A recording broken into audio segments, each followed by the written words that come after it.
Ever since I was small, I've been gardening. So it's something that I've done for years and years and years. I've tried to perfect it so I can grow more food in smaller spaces using less water.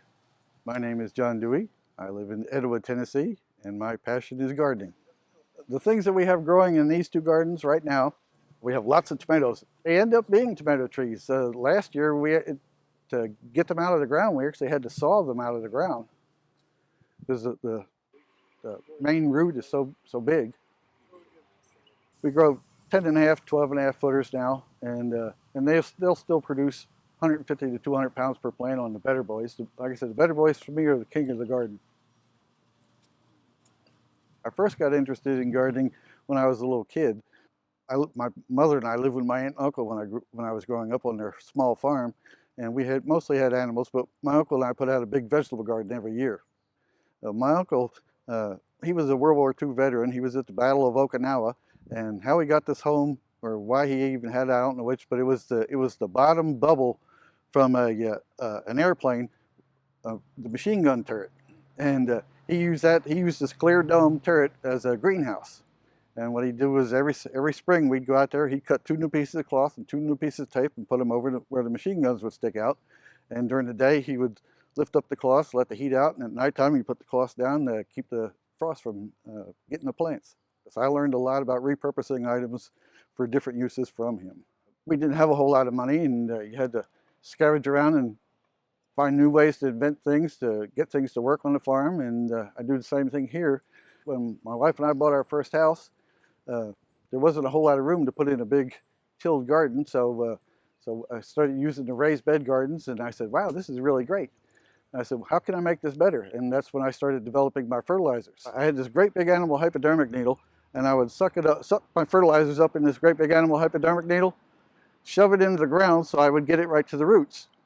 And then the year after I invented the fertilizer, got the perfect fertilizer, I ended up getting carpal tunnel syndrome in both hands, and my hands hurt so bad I couldn't pull the plunger back on the hypodermic. So I said, well, how am I going to get this fertilizer to the roots of my plants?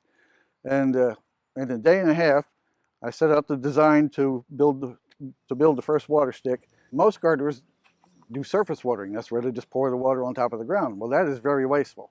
On my tomato plants, where I buried the root ball 6 to 8 inches deep, I'd have to pour 3 or 4 gallons of water on top just to hopefully get maybe a quart to a half a gallon down to the root. Well, with my water stick, I bypass those 6 or 8 inches and I go directly to the root, water the root, the entire root, and water underneath the root so the roots get bigger, plants get bigger, produces more produce. I wrote 2 books, so they're both called the 20-Foot Tomato Plant. One's called the 20-Foot Tomato Plant, the other one's called the 20-Foot Tomato Plant 2 the next season.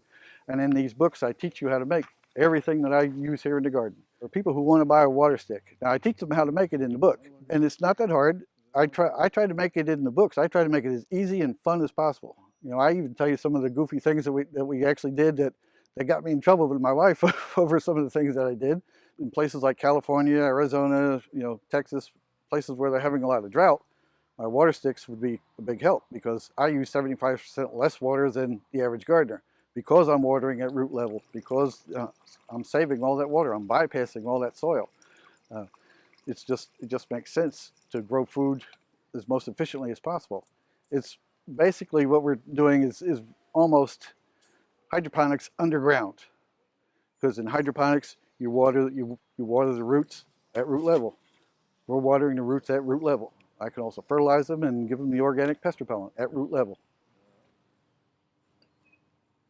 We have rain barrels on the house and on the carport, and then we also keep some right here near the garden, so it's not so far for us to get the water from.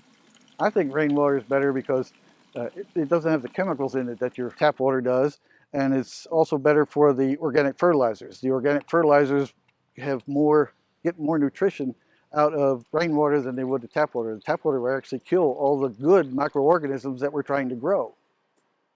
So our actual growing space inside the garden, not counting the cement outside, is 12 foot by 4 foot. 4 foot wide, 12 foot long. And we have 2 of those. And I can grow more food in those 2 gardens than most people can in the garden 5 times its size. We eat a lot out of these gardens.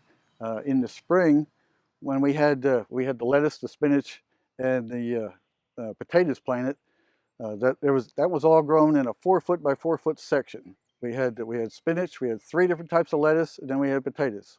We ended up eating big salads every day. We each had a big salad every day for dinner, and we had friends and neighbors come over. We'd take some over to them, and then when the warm weather started to get here and the plants were getting ready to bolt, you couldn't even tell that we had even picked anything out of there in 7 weeks. The garden was that full, and so I didn't want to waste any of it. So we picked out as much as we could eat in about a week, and then we had our friends, neighbors, people from the church, and when they were coming over, they were pulling it out by the multiple bagfuls, at least anywhere from 2 to 4 grocery bags stuffed with lettuce and spinach, and so it feeds a lot of people, and it's an easy way to garden.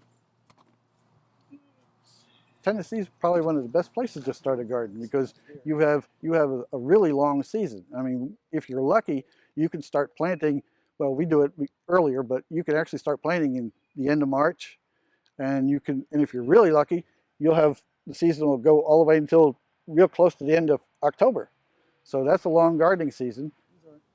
Everybody needs to know how to grow at least some of their own food. With today's food prices, you want to be able to grow your own food so you can cut down on your grocery bill, plus the fact that you know what's in the vegetables that you're growing. I know that everything in there is good quality. Most of it's all organic, and so I know what we're eating, and it tastes better.